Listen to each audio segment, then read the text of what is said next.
নমস্কার বন্ধুরা, Annapurna হেসেল with village ফুডে আপনাদের অনেক অনেক স্বাগত। আপনারা নিশ্চয়ই ভালো আছেন, আমিও খুব ভালো আছি। আজ পটল নিয়ে চলে এসেছি। নিশ্চয়ই পটল থেকে বুঝতে পারছেন কিছু একটা বানাবো। পটলের দরমা বানাবো চিংড়ি দিয়ে।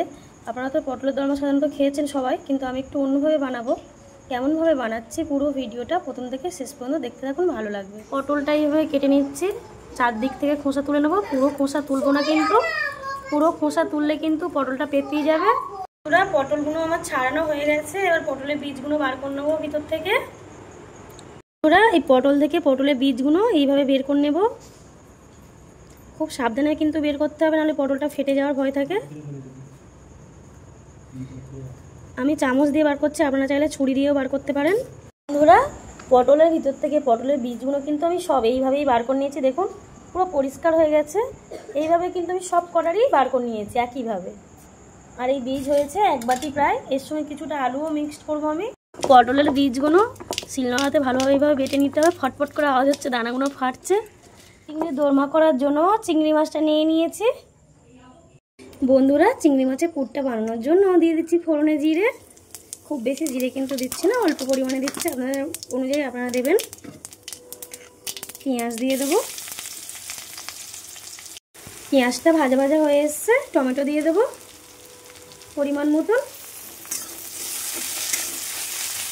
টমেটোটা দেওয়ার পরে অল্প পরিমাণে একটু নুন দিয়ে দেবো, যাতে টমেটোটা সিদ্ধ হয়, কারণ এখনকার টমেটো সিদ্ধ হতে চায় না। আদা রসুন বাটিটা দিয়ে দেবো পরিমাণ মতন। ভালোভাবে কষিয়ে নেব। পেঁয়াজ, আদা রসুন, টমেটো খুব ভালোভাবে কষানো হয়ে গেছে। বেটে রাখা পটলের দানাটা দিয়ে দেব। ভালোভাবে কষিয়ে নেব। লঙ্কার গুঁড়ো দিয়ে চিংড়ি মাছটা মাখিয়ে দিয়ে চিংড়ি মাছটা দিয়ে দেবো।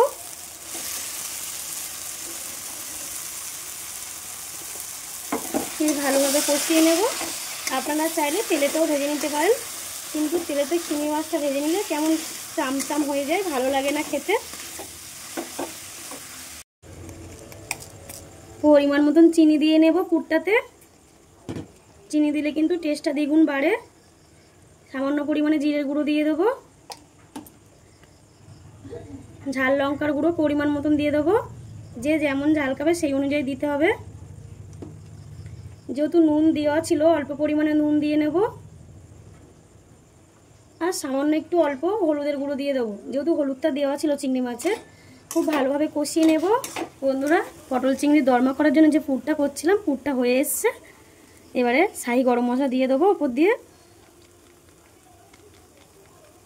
দিয়ে নামিয়ে নেব।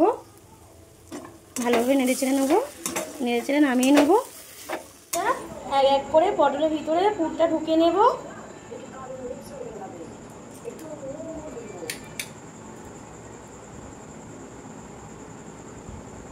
খুব আস্তে আস্তে কিন্তু পটলের পুরটা ঢোকাতে হবে, কারণ পটলটা ফেটে যাওয়ার ভয় থাকে।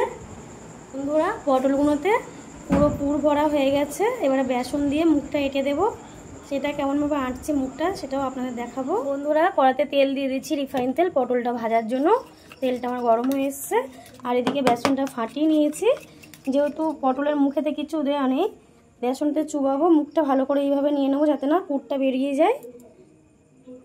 এইভাবে দিয়ে নিয়ে তেলেতে ভেজে নেব। অনেকে কিন্তু আটা দিয়েও মুখটা মুড়ে, আটা দিয়ে মুড়লে অনেক সময় খুলে যায়। তো বেসন দিয়ে দিলাম, দেখা যাক কি হয়। প্রথমবার ট্রাই করলাম। খুব আস্তে আস্তে এইভাবে ভালোভাবে ভেজে নেব, যাতে না বেরিয়ে যায়। পুরো পটলের দরমাটা তো আমার সব পুর ভরা হয়ে গেছে, ভাজাও হয়ে গেছে। এবারে আমি তরকারিটা বসিয়ে দেবো। ফোড়নে দিয়ে দেবো জিরে,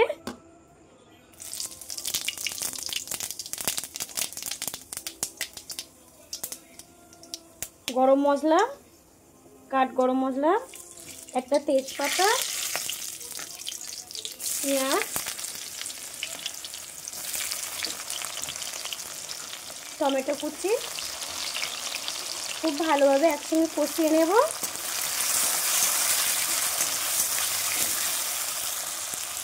টমেটো আর পেঁয়াজটা ভালোভাবে ভাজা ভাজা হয়ে গেছে। এবার আদা রসুন বাটাটা দিয়ে দেব।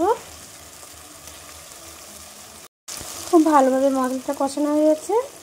অল্প পরিমাণের মতন জিরের গুঁড়ো দিয়ে দেব। ঝাল লঙ্কার গুঁড়ো দিয়ে দেবো,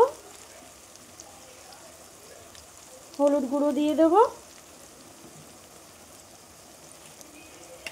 স্বাদ অনুযায়ী নুন দিয়ে নেব, দিয়ে খুব ভালোভাবে কষিয়ে নেব। খুব ভালোভাবে মশলাটা কষানো হয়ে গেছে, তেল ছেড়ে দিয়েছে। এবারে আমি অল্প পরিমাণ জল দিয়ে দেবো। জলের পরিমাণটা মোটামুটি দিতে হবে, যেহেতু পটলটা একটু সিদ্ধ হবে। বন্ধুরা, তরকারিটা আমার ফুটে গেছে। এবারে আমি পটলগুলো এক এক করে দিয়ে দেবো।